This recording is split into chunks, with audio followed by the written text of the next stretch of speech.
الله الرحمن الرحيم صلى الله على سيدنا ونبينا وحبيب قلوبنا ابن القاسم محمد صلى الله عليه وعلى آله الطيبين الطاهرين المعصومين. السلام عليكم ورحمة الله وبركاته.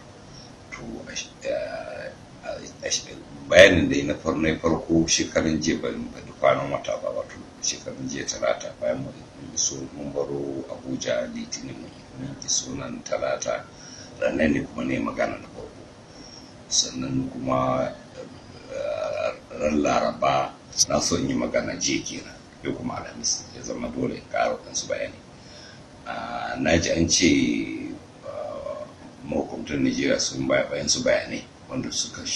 shirga karere, ko dai a gazgata ne ko a gazgata gwamnatin Najeriya kan wannan lamari.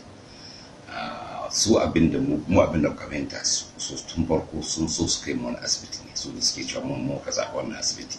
sun su kafin mu zo sun shirya jirgin su na ƙarshen kansu, kuma suka ce za su kai mu wani asibiti mai suna Fortis. Muka ce to ai ga wanda muka zaɓa, suka ce ainihin ai su sun bincika sun ga wannan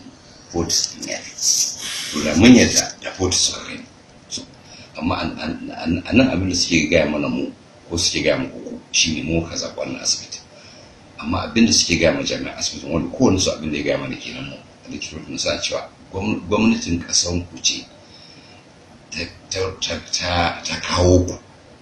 ta roƙi kuma gwamnatin ƙasar nan ta ba su kariya saboda za su kawo yansu mutane ne da ake tuhuma da miyagun laifuka da suke da wasu rashin lafiyar da ba sani, saboda su an kama su mutane da suke da ciwo ne da sun mene, saboda farko sai suka kama abin da suke ce research, suka fara bincike sai ke ce musu to ai wa'annan abubuwan da kuke tambaya kan mun riga mun hayyake wannan, mu a wurin mu ainihin likitoci daban-daban a gida da waje sun dudduba mu sun tabbatar da cewa akwai mu da waɗansu amma sun mana magunguna daban-daban tun shekara kusan 4 da suka wuce ne. Sai yanzu ne aka gano tun ma babba dama can aka gano waɗansu abubuwan da ya kamata a fita waje saboda su, kuma kansu muka fito mun ɗauka haka ne. A wancan bayan na faɗa abin da ke tare da malama da kuma ni abin da ke tattare da wanda su ne muke tsammanin za a zo a yi,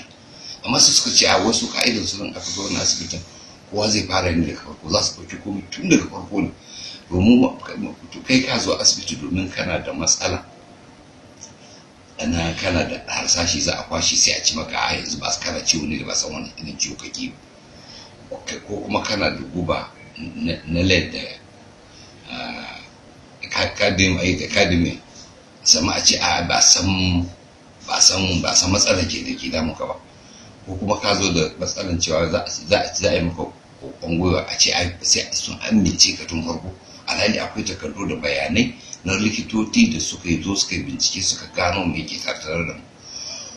In ma da wani waɗanda suka kawo cikas to su mutanen gwamnatin Najeriya ne, ko da suka zo nan bayanan da muke ji wajen su daban, bayan da su suke mana wanda suke kuma daban. Saboda haka fahimtar mutanen asibitin nan shine gwamnatin Najeriya ta za ta zo da kuma gwamnatin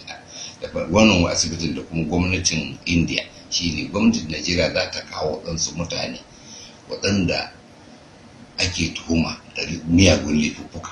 domin a yi masu magani a India, shi kenan magana. Sannan kuma tun da mu ba mu yarda da Fortis ba, da ƙarshe suka yarda a zo mai janta, da aka zo sai zama kawai sun fara waɗannan kamar da ce to mu kuma sai muka ji da muka su aika abin da ya kawo mu, suka ce su ba abin da dole ne a ka'idar inda za a zauna nan, to kuma muka ga cewa to lalle wannan haɗin kan da muke tsammanin za mu samu shine ba ku samu ba, wannan sikaɗin da muke da shi da su sai muka ba da wannan sikaɗin. To jiya wani jami'in ofishin jakadun da shi Najeriya ya zo nan mun tattauna shi mun daɗe muna magana, lokacin ne masa bayanin cewa muka bayanin cewa ga abin da muke da bukata in dai har ba zai yiwu mu sami wani wurin da muka amince ba, to lalle mun sami koma gida. Kuma ba za ku rasa sanin cewa gwamnatin inda ita ma ta aiko da sako ta hanyar wasu likitoci cewa ta ba mu awa 2 ko mu zaɓi a yi mana aiki a wannan asibiti ko kuma mu bar ƙasa. sun ce musu ai awa biyu ma ne manya minti guda shi za mu bar ƙasa ne ga shi yanzu daga wannan magana mun kusa awa 24 har yanzu dai ba su ce mu fita ƙasar da ba, amma lalle in ba zai za a yi mana aiki a asibitin da muka amince ba, likitocin da muka amince ba, to lalle gara mu bar ƙasar albashi mu je wata ƙasa da za mu sami aiki daga likitocin da muka amince insha Allah. sallallahu alaihi wa sallam. Assalamu alaikum.